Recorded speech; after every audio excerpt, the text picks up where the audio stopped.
At some point in the last couple of weeks, and I think I started my last video with that line, I did something about this whole alleged cost cap breach thing and how it probably isn't fit for purpose since we now have 3 teams that are alleged to have breached it, which, if all found guilty, will be 3 outright breaches and 2 that have been fined for not dotting I's and crossing T's properly, the latter 2 being Aston and Williams last year, and the ones who actually broke it being Red Bull. But around the recent Hungarian Grand Prix, people were distracted from the inevitable Verstappen win by the rumours swirling around that started about 2 weeks ago, and Stefano Domenicali has said they won't rush things despite the rumours getting more and more intense.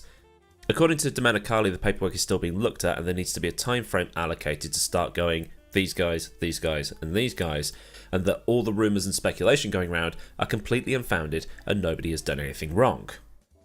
Yet. But Toto Wolff has come out and said that the FIA has been round to ask a few questions, and instead of moaning that he's being victimised and that he's done nothing wrong and they need to look at others, he's said that, you know what, actually this is good, it means they're taking it seriously.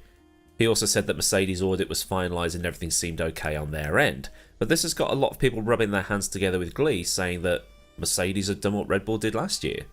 I used to work in asset finance. You email clients and call them up and check a few bits and pieces all the time.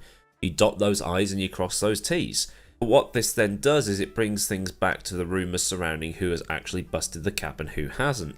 As I mentioned last time, the rumours were that 3 teams involved were Mercedes, Aston and Haas, and I talked a little bit about how they might have gone about breaking it, so we'll just do a little bit of a recap. Aston Martin had a strong start to 2023 and are also in the process of upgrading their Silverstone base, so at some point over the course of 2022 they may have put the money in the wrong place on their audit, and that's ended up pushing the total beyond what is acceptable. Mercedes spent most of 2022 trying to combat the porpoising effect on their car that was turning Hamilton and Russell's spines into dust. Other teams suffered from the problem, but the problem Mercedes had was that their porpoising was very low frequency and high amplitude, so it was repeatedly slamming hard into the road like a Ryanair landing at Aarhus, which they advertised as a flight to Copenhagen.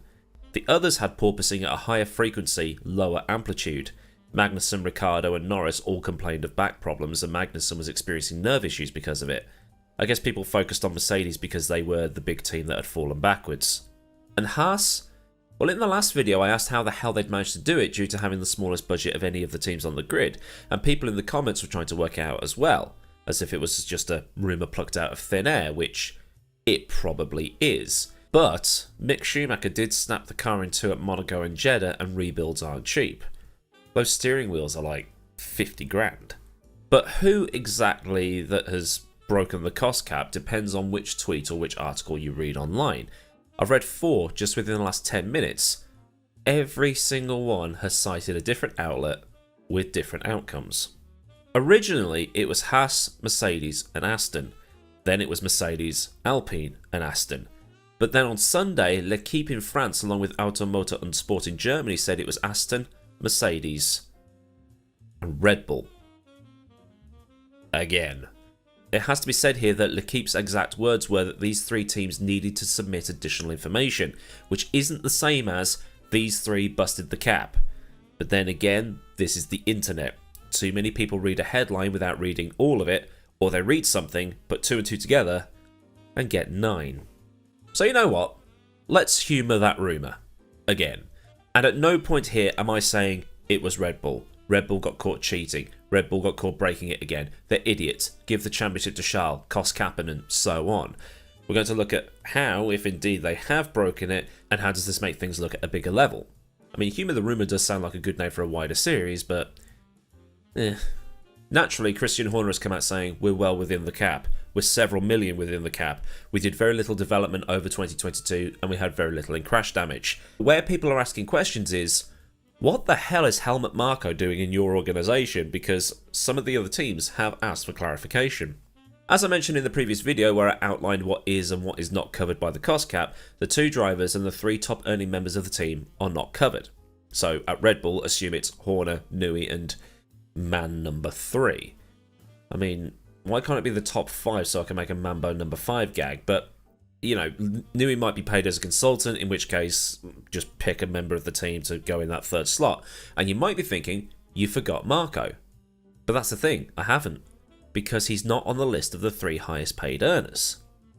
Marko isn't the head of the Red Bull Junior program anymore, Seb's old engineer Rocco is now. So the other teams are like, well, didn't this dude just fire Nick DeVries?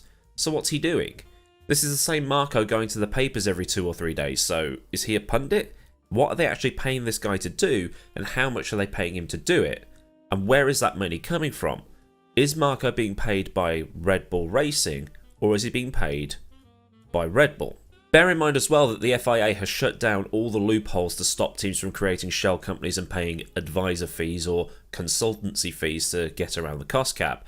It's to stop the likes of Ferrari using their hypercar program to do off-the-books work for the F1 team, and also Mercedes, Alpine and McLaren doing something similar, because Mercedes has Project One, Alpine is going to the WEC, and McLaren's got its customer GT3 and sports car program. So you've got Marco, the boss who's not the boss, the advisor that can somehow hire and fire and do all this other stuff. If Red Bull has indeed managed to find some sort of clever way of negotiating the budgets around, the FIA will no doubt just shut that loophole down like they did for the external programs loophole. Probably nothing's going to come of it. But it has to be said that the FIA is calling all of this speculation and rumour completely unfounded. Currently a 10-person team is looking into everything, but the issue I'm seeing here is, well, this is exactly the same thing that happened last year.